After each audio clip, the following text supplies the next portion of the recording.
Vote পর্ব শেষ হতেই স্বমহিমায় কানাইলাল আগরওয়াল ইসলামপুর পৌরসভার চেয়ারম্যান তথা উত্তর দিনাজপুর জেলা তৃণমূল কংগ্রেসের সভাপতি। এইবার তাকে দল তৃণমূল কংগ্রেসের প্রার্থী করেছিলেন ইসলামপুর বিধানসভা কেন্দ্র। কানাইলাল আগরওয়াল বলেন, আমরা ভালো জায়গায় থাকবো উত্তর দিনাজপুর জেলায়। তিনি আরো বলেন, পৌরসভায় মাঝে মাঝে আসা হয়েছিল জরুরি কিছু কাগজপত্রের ক্ষেত্রে। পাশাপাশি তিনি বলেন, বিপুল ভোটে তিনি ইসলামপুর বিধানসভা কেন্দ্রে জিতবেন। জেলাতেও তৃণমূল কংগ্রেসের ভালো ফল হবে।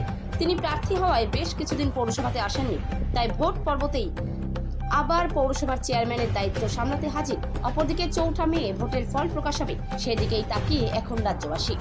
Bureau report, big news Bangla. বিঘ্নেই শেষ হয়েছে। তো স্ট্রং রুমে রাত কটা পর্যন্ত মানে হয়েছে ইভিএম হয়েছিল?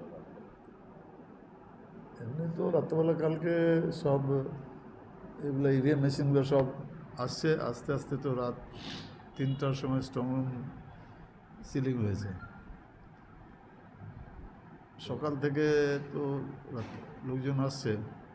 আজকে আবার পৌরসভায় অনেকদিন ধরে ঠিক কাজটা করতে পারেনি, কিছু পেন্ডিং ছিল, ওই কাজগুলো করে দিচ্ছে। তো কী মনে হচ্ছে নির্বাচন? না, ভালো ভালো ভোটে জিতব।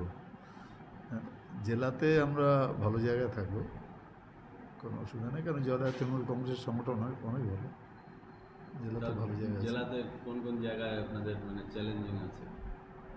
চ্যালেঞ্জ তো এখন কিছু বলা যাবে না, কারণ এখনও ফিডব্যাকটা আসেনি। অ্যাকচুয়ালি যেহেতু আমি নিজের বিধানসভা নিয়ে বেশি ব্যস্ত ছিলাম, ওই জন্য ঠিক ফিডব্যাকগুলো নিতে পারিনি। আজকে আসবে, ফিডব্যাকগুলো আসবে, তারপরে বুঝতে পারবো কোথায় কী অবস্থা আছে। আপনার বিধানসভা এলাকায় কোথাও কি কোনো রকম সমস্যা হয়েছিল? না, কোনো সমস্যা নেই। ভালো ভোট হয়েছে, মানুষ উৎসবে মেজাজে ভোটটা দিয়েছে। ভালো ভোট হয়েছে, আর ভালো ভোটে লিডও করবে। আজকে কয়দিন পরে আসলেন পুরসভায়? না, পৌরসভা মাঝে মাঝেই আমি এসেছি, মানে গতকালই আসেনি, তার আগের দিনও আসছে। মাঝে মাঝে যেগুলো আর্জেন্সি কাজে আধা ঘন্টা সময় দিয়ে দেখে নিই, এগুলো মানে যার দরকার খুব আছে সেটা ক্লিয়ার করবে। মোটামুটি আসছে 2-3 দিন পর পরই পৌরসভা এসেছি আমি।